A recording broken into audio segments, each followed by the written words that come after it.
Good morning, I'm Dena Davidson. I'm the Thrive Apologetics Conference Director, and this week in the Devos, we are covering 5 tough questions. So here's a question I get often. So-and-so came and asked me this question about Christianity, and I had no idea what the answer was. What do I do? And it's so funny because every single time someone is coming to me because I'm some apologetics expert or something like that. But the truth is, honestly, I have learned that the best thing that I can do for someone in that moment is not to give them the answer, but to teach them an approach. This was an approach that Jesus modeled in Matthew 21. Let's read. Jesus entered the temple courts, and while he was teaching, the chief priests and the elders of the people came to him. "By what authority are you doing these things?" they asked. "And who gave you this authority?"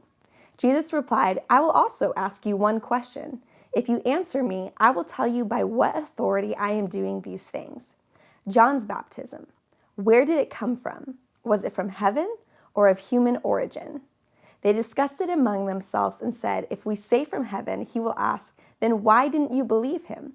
But if we say of human origin, we are afraid of the people, for they all hold that John was a prophet." So they answered Jesus, "We don't know." Then he said, "Neither will I tell you by what authority I am doing these things." Jesus just seems so cheeky in this passage, and he takes this fantastic approach, which I think has been so instructive to me when people come at me with hard questions, and I'm glad to share it with you. So the approach here is not to lock up, not to panic, but to just ask questions. You see, Jesus in this passage, he had a trump card question, but I'm not going to give you a trump card question. I'm just going to encourage you that when you get into a conversation with someone and they're asking you tough questions and you have no idea what the answer is, don't panic. Just ask questions. What are some different questions you can ask? Here's some ones that I love. First, can you help me understand that a little bit more? Sometimes when people ask us questions, they're referencing material we've never been exposed to, we've never read, we've never even heard of. And so if we don't really understand what the question is, we should just spend a few minutes with that person trying to understand what the question actually is. And at times when we seek that understanding, one of the things that I love watching is sometimes the person realizes they actually have no idea what they're talking about. They're just referencing something that they've heard someone else say. And that is a fantastic place to be in and to lead them. Well, hey, let's seek the answer together. Maybe we both need to learn more about this. So clarifying questions are great. Another great question is, what do you think is the best objection to what you're saying?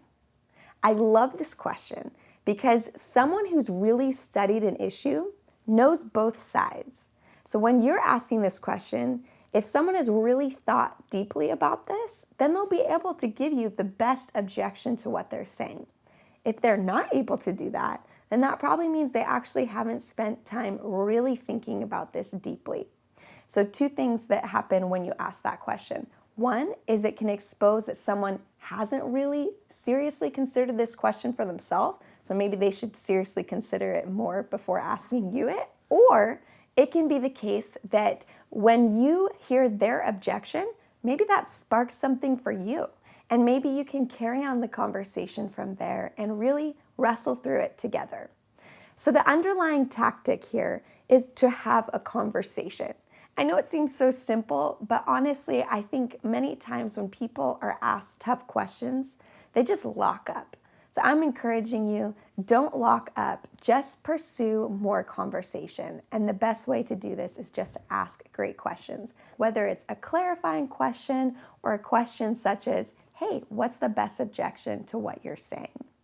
So hopefully this answers that tough question for you, and we would love to answer more tough questions for you at the Thrive Apologetics Conference. It is going to be chock full of answers, but also approaches, so that when you hit those tough questions, you won't lock up, you'll know what to do.